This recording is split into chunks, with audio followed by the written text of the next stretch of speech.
आवाम इनका तक्का बोटी कर देगी। इतनी आवाम इनसे जली हुई है, सड़ी हुई है। उसके लिए आपने क्या दिया है सर? आप सर मैंडेट भी चोरी कर लेते हैं। मैं नहीं कह रहा, ये इस मौजूदा हुक्मरानों के मुंह पे ये वर्ल्ड तंजीमों का बहुत बड़ा तमाचा है। अगर मेरी बात को कोई झुटला दे, मैं असेंबली से रिजाइन करके चला जाऊंगा। ये मुल्क इनसे नहीं चल रहा। गुर्बत, महंगाई, बेरोजगारी, लाकानूनियत, खुदारा ग्राउंड रियलिटी को देखें। आप अवाम में जाए। मैं वजीर भाइयों को कहता हूं कि ये थोड़ा सा भेस बदल के जाए। अगर खुदा की कसम ये बाजार से सही हालत में वापस आए तो फिर भी मैं रिजाइन कर दूंगा। दूसरा जनाब स्पीकर, ये कितनी सितम जरीफी है कि ज़राअत पेशा तबका खत्म हो गया है। वो उनको लाले पड़े हुए हैं जान के। इनकी गलत पॉलिसियों के वजह से हमारी गंदम कोई नहीं खरीद करता, हमें सर को बीज सही कीमत पे नहीं देता।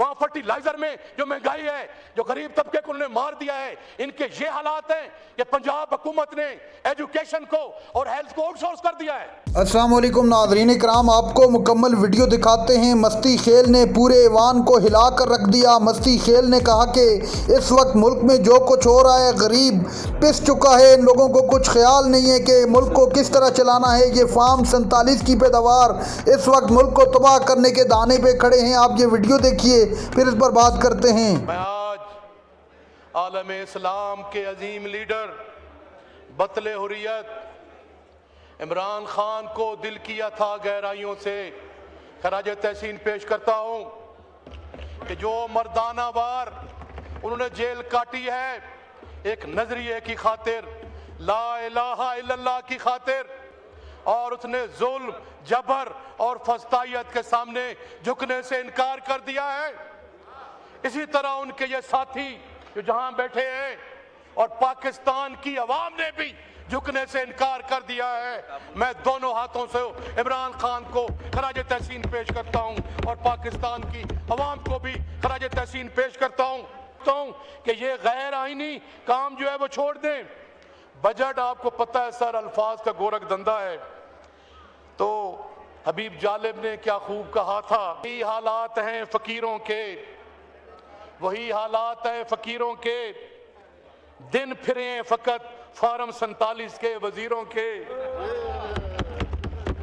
हर बिलावल है देश का मकरूज, पांव नंगे हैं बेनजीरों के। जनाब स्पीकर, गरीब शहर तो फाके से मर गया। मैं आरिफ साहब के शेर से मदरत के साथ, फकीर गरीब शहर तो फाके से मर गया, मिस्टर औरंगजेब अमीर शहर ने हीरे से खुदकशी कर ली।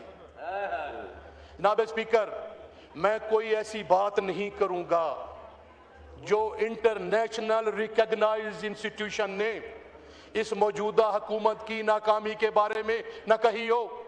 एक ऐसा मुल्क, मैं पूरे हाउस को चैलेंज कर रहा हूं, अगर मेरे इन अल्फाज को कोई झुटला दे तो फिर असेंबली के फोरम पे खड़ा होने का मेरा कोई हक नहीं है, मेरा कोई इस्तेकाक नहीं है। जनाब स्पीकर, ये एक हंसता मुस्कुराता तरक्की करता पाकिस्तान 6.2 की ग्रोथ से, उसमें आप एहसास कफालत कार्ड दे रहे थे। आपकी हालत जंग में था उस वक्त जो पाकिस्तान, उसकी रशिया की और यूक्रेन की जंग लगी हुई थी, कोरोना में थे आप। उसके बावजूद लीडरशिप की क्वालिटीज, सलाहियतें और इम्तिहान ये होता है कि इस गर्दाब में मुल्क को कैसे निकालता है वो सर। उसके बाद इमरान खान ने उस गर्दाब के दौर में आपको हेल्थ कार्ड दिया। उसने आपको 1,65,00,000 घरानों को उन्होंने किफालत एहसास कार्ड के जरिए खतरे गुरबा से निकाला। तकरीबन 7-8 करोड़ लोगों को वो पाकिस्तान कार्ड शुरू करने वाला था। और जनाब देखें कितने बड़े हालात के बावजूद पाकिस्तान की ग्रोथ तरक्की कर रही थी। आज क्या हालात हैं सर? मैं नहीं कह रहा, पाकिस्तान का साबिक वजीर खजाना हफीज पाशा ये कह रहा है कि इनकी गलत पॉलिसियों की वजह से ज़राअत को पिछले सालों में 1000 अरब का नुकसान हुआ है। ये मैं नहीं कह रहा, आपका वजीर दाखिला कह रहा है कि पिछले 3 सालों में यहां से $100 बिलियन जो है फ्लाइट हुआ है, यहां से चला गया है। मैं नहीं कह रहा सर, ये कौन कह रहा है? IMF कह रही है कि 53,000 अरब रुपए के या करप्शन की गई है। मैं सर आपके सामने ये जो हकायक दे रहा हूं, ये मुल्क इनसे नहीं चल रहा।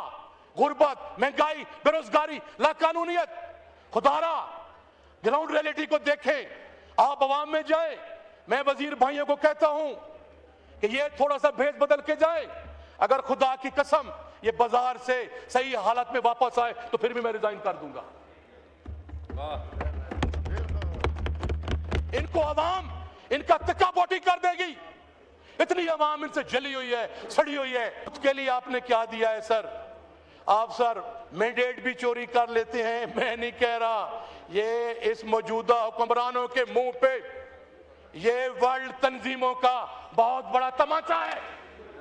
अगर मेरी बात को कोई झुठला दे, मैं असेंबली से रिजाइन करके चला जाऊंगा। और दूसरा जनाब स्पीकर, ये कितनी सितम जरीफी है कि ज़राअत पेशा तबका खत्म हो गया है। वो उनको लाले पड़े हुए हैं जान के। इनकी गलत पॉलिसियों के वजह से हमारी गंदम कोई नहीं खरीद करता, हमें सर को बीज सही कीमत पे नहीं देता। वहां फर्टिलाइजर में जो महंगाई है, जो गरीब तबके को उन्होंने मार दिया है। इनके ये हालात हैं कि पंजाब हुकूमत ने एजुकेशन को और हेल्थ को आउटसोर्स कर दिया है। कभी सुना है कि हुकूमत कारोबार करती है? हेल्थ को और एजुकेशन को आउटसोर्स कर दिया है जनाब स्पीकर। और जो ये सुथरा पंजाब के नाम पे कह रहे हैं जी कि बड़ी कामयाबी है, गरीब लोगों के घरों में 500 रुपया बिल आ गया है और जो हर दुकानदार के पास 400 रुपया देना शुरू कर दिया है। मैं वाइंड अप कर रहा हूं सर, वाइंड अप कर रहा हूं। ये सर जो बजट है, ये पाकिस्तान को बुरान से निकालने का मंसूबा नहीं, बल्कि कर्जों की अगली किस्त अदा करने, अगला हदा पूरा करने और उसका बोझ एक बार फिर अवाम के कंधों पर डालने का दस्तावेज है। मैं इस बजट को सर मुस्तरद करता हूं। इसमें नौजवानों के लिए कुछ नहीं है। ये बजट सनत को ताकत नहीं देता, ये बजट किसान को तहफ़्फ़ुज़ नहीं देता, ये बजट कर्ज दहिंदगान को तो मुतमईन करता है लेकिन अवाम को मुतमईन नहीं करता। ये बजट ताकतवर तबके को सहूलत देता है लेकिन आम आदमी को कुछ नहीं करता। इसलिए हम इस बजट को मुस्तरद करते हैं। हम एक ऐसे पाकिस्तान की के लिए आवाज़ उठाते रहेंगे जहाँ बजट का मरकज़ कर्ज नहीं अवाम होंगे। और मैं आखिर में अपने हल्के के बारे में कहूँगा जनाब स्पीकर कि मैंने सर बहुत ही फिगर लिए हुए थे। मैं तो आपको सर एक एक बात बताता और ये मिनिस्टर साहबान बैठे हैं। आखिरी बात, अगर मेरी को ये पाकिस्तान तरीके इंसाफ के अवामी नुमाइंदे की हैसियत से नहीं या एक MNA के दिन मैं एक ऐसी फिगर नोट कर रहा हूं, अगर इसको कोई झुठला दे, मैं फिर रिपीट कर रहा हूं, मैं रिजाइन कर दूंगा। नादरीन कराम, आपने वीडियो देखी। मस्ती खेल ने कौमी असम्बली में खड़े होकर हुकूमत को वाज़ेह चैलेंज दे दिया। मस्ती खेल ने कहा कि जो कुछ मैंने यहाँ पर कहा, अगर इसको गलत साबित कर दें तो मैं असम्बली से इस्तीफ़ा दे दूँगा, वरना इनको ऐवान से इस्तीफ़ा देना पड़ेगा।